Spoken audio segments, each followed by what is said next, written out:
Are you wondering, does the government buy what I sell? And more importantly, what do they pay for it?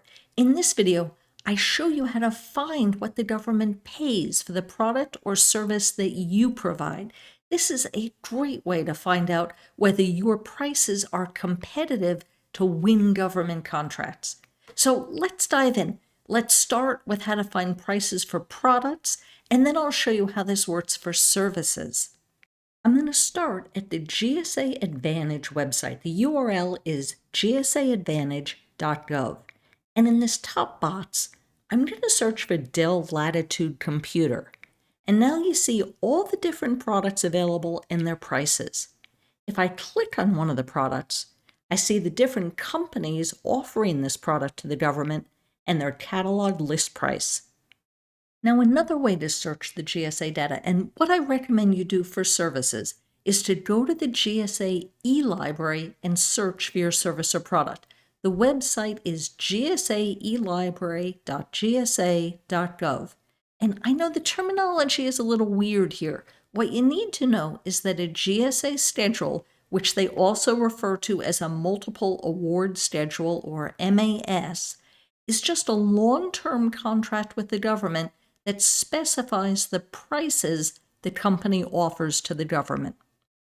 Let's say you provide temporary help services. So you do a search for temporary staffing, and if you click here on the category, you get a list of 194 contractors who have a GSA schedule to provide temporary staffing.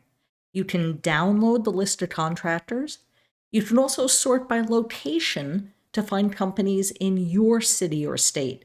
And you can filter the list by different socioeconomic categories. For example, you can filter it to companies that are woman-owned.